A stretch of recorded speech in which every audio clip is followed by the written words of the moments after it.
السلام علیکم ورحمۃ اللہ وبرکاتہ۔ الحمدللہ کفا وسلام علی عبادہ الذین اصطفیٰ، اما بعد۔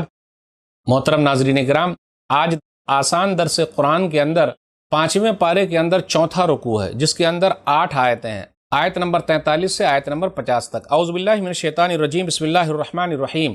یا ایھا الذین آمنوا لا تقربوا الصلاة وانتم سکارى حتى تعلموا ما تقولون ولا جنبا الا عابري سبیل حتى تغتسلوا وَإِن كُنتُم مَّرْضَىٰ أَوْ عَلَىٰ سَفَرٍ أَوْ جَاءَ أَحَدٌ مِّنكُم مِّنَ الْغَائِطِ أَوْ لَامَسْتُمُ النِّسَاءَ فَلَمْ تَجِدُوا مَاءً فَتَيَمَّمُوا صَعِيدًا طَيِّبًا فَامْسَحُوا بِوُجُوهِكُمْ وَأَيْدِيكُمْ إِنَّ اللَّهَ كَانَ عَفُوًّا غَفُورًا۔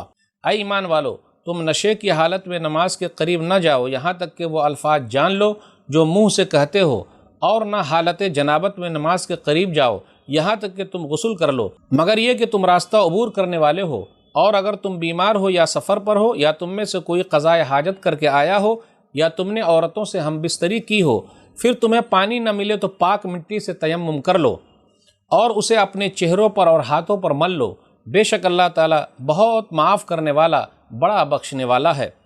الم تر الی الذین اوتوا نصیبا من الکتاب یشترون الضلالۃ ویریدون ان تضلوا السبیل۔ اے نبی صلی اللہ علیہ وسلم، کیا آپ نے ان لوگوں کو نہیں دیکھا جنہیں کتاب کے علم کا کچھ حصہ دیا گیا ہے؟ وہ خود گمراہی خریدتے ہیں اور چاہتے ہیں کہ تم بھی سیدھے راستے سے بھٹک جاؤ۔ واللہ عالم باعدائکم وکفی باللہ ولیا وکفی باللہ نصیرا۔ اور اللہ تمہارے دشمنوں کو خوب جانتا ہے، اور اللہ ہی دوست اور بطور مددگار کافی ہے۔ من الذین ھادوا یحرفون الکلم عن مواضعہ ویقولون سمعنا وعصینا واسمع غیر مسمع وراعنا لیا بألسنتہم وطعنا فی الدین ولو انہم قالوا سمعنا واطعنا واسمع وانظرنا لکان خیرا لہم واقوم وَلَكِنْ لَعَنَهُمُ اللَّهُ بِكُفْرِهِمْ فَلَا يُؤْمِنُونَ إِلَّا قَلِيلًا۔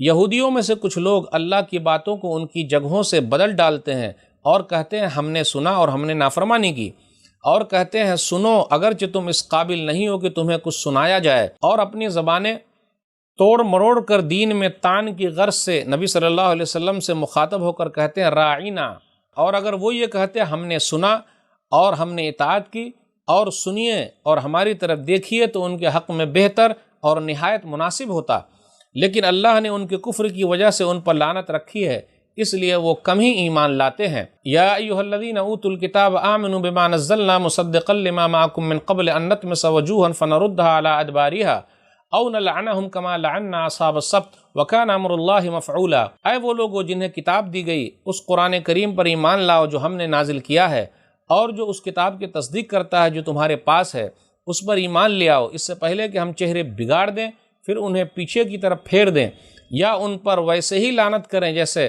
ہفتے والوں یہودیوں پر لعنت کی تھی۔ اور یاد رکھو اللہ کا حکم نافذ ہو کر رہتا ہے۔ ان اللہ لا یغفر ان یشرک بہ ویغفر ما دون ذلک لمن یشاء ومن یشرک باللہ فقد افتری اثما عظیما۔ بے شک اللہ اس گناہ کو نہیں بخشے گا کہ اس کے ساتھ شرک کیا جائے، اور اس کے علاوہ جسے چاہے گا بخش دے گا، اور جس نے اللہ کے ساتھ شرک کیا تو یقیناً اس نے جھوٹ گڑھا اور بہت بڑا گناہ کیا۔ الم تر الی الذین یزکون انفسہم بل اللہ یزکی من یشاء ولا یظلمون فتیلا۔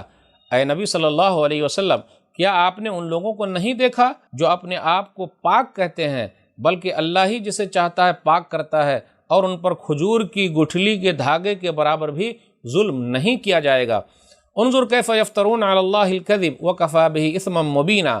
دیکھیے یہ اللہ پر کیسے جھوٹ باندھتے ہیں، اور یہ حرکت صریح گناہ ہونے کے لیے کافی ہے۔ ناظرین کرام، آسان درس قرآن کے اندر آج 5ویں پارے میں چوتھا رکوع ہے، جس کے اندر سورہ نساء سورہ نمبر 4 کی 8 آیتیں ہیں، آیت نمبر 43 سے آیت نمبر 50 تک، 43 سے 50 تک۔ آیت نمبر 43 بغور کیجیے۔ یا ایھا الذین آمنوا لا تقربوا الصلاۃ وانتم سکارى حتى تعلموا ما تقولون۔ یہ شراب کے بارے میں دوسرا حکم ہے کہ اے لوگو، اے ایمان والو، نشے کی حالت میں نماز کے قریب مت جاؤ۔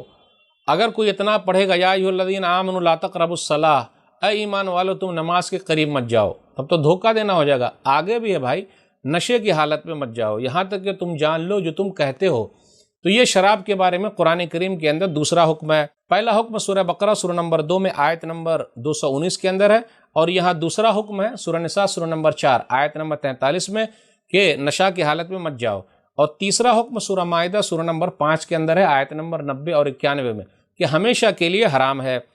اب آگے ذکر ہو رہا تیمم کا طریقہ بتایا جا رہا ہے کہ اگر تم بیمار ہو، سفر میں ہو، پیشاب پیخانہ سے فارغ ہوئے ہو یا بیوی سے ملے ہو، لیکن اگر پانی موجود نہیں ہے تو کیا کرنا ہے؟ تیمم کرنا ہے۔ اور تیمم کا طریقہ کیا ہے کہ ایک ہی مرتبہ ہاتھ زمین پر رکھ کر کلائی تک ایک دوسرے پر پھیر لیں، یعنی دونوں ہتھیلی کو ایک مرتبہ زمین پر رکھنا ہے یا مٹی پر رکھنا ہے یا پھر مٹی والی جگہ پہ رکھنا ہے یا چونا وغیرہ ہو وہاں رکھنا ہے، اور اس کے بعد اس طریقے سے پھیر لینا ہے اور منہ پر پھیر لینا ہے ایک ہی بار، دونوں ہتھیلیوں کو اور چہرے کو بس ایک ہی مرتبہ۔ اب ایسا نہیں کرنا کہ بھئی کہنی تک پورا مٹی ملا دو یا ملا دو، یہ نہیں، بس ایک مرتبہ ہاتھ زمین پر مارے یا مٹی پر مارے اور کلائی سمیت اس طرح کر لیے اور چہرے پر ایک مرتبہ مار لیے، بس یہ وضو کی جگہ پہ ہے۔ پانی نہیں ملا تو اس کی جگہ پہ ہے، اور بیمار کے لیے بھی ہے یہ، اگر پانی نہیں ملا، پھر آدمی کو اگر نائٹ فالس ہوا اس کے لیے بھی، بیوی سے ملا اس کے لیے بھی، پیشاب پخانہ کر کے آیا اس کے لیے بھی کافی ہے، نماز پڑھ سکتا ہے، کوئی حرج کی بات نہیں۔ پھر آگے آیت نمبر 44 سے آیت نمبر 46 تک یہودیوں کی گمراہی کا تذکرہ ہو رہا ہے کہ ان لوگوں کے اندر کون کون سی خرابی تھی، ان کی شرارتیں کیا تھی۔ تو وہ لوگ کیا کرتے تھے؟ گمراہی کو خریدتے تھے۔ گمراہی کو خریدنا مطلب سب کچھ جانتے بوجھتے بھی نبی صلی اللہ علیہ وسلم پر وہ لوگ ایمان نہیں لائے۔ پھر اسی طریقے سے ان کی شرارتوں کا تذکرہ ہو رہا، ان کی خباثتوں کا تذکرہ ہو رہا یہودیوں کا۔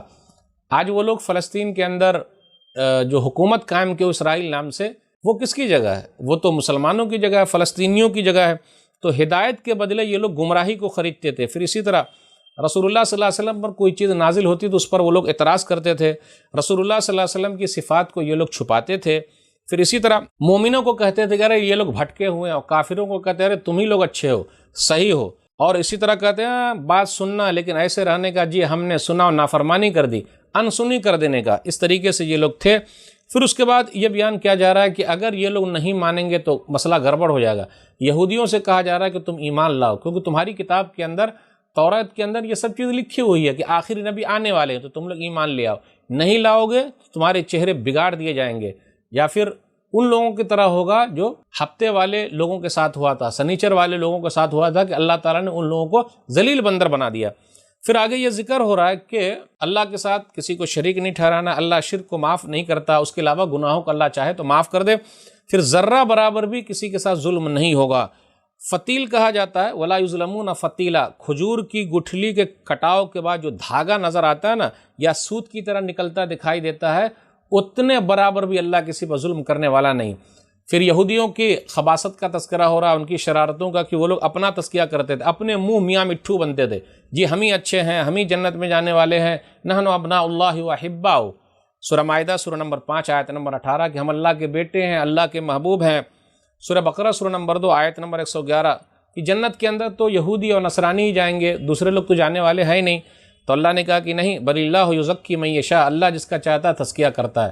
تو ناظرین اکرام، یہ جو یہودیوں کی خرابیاں ہیں، ہمیں اور آپ کو اس سے دور رہنا۔ اللہ سے دعا ہے کہ اللہ تعالی ہم لوگوں کو کتاب و سنت پر چلنے کی توفیق دے، ان برائیوں سے اللہ تعالی دور رکھے، آمین۔ والسلام علیکم ورحمۃ اللہ وبرکاتہ۔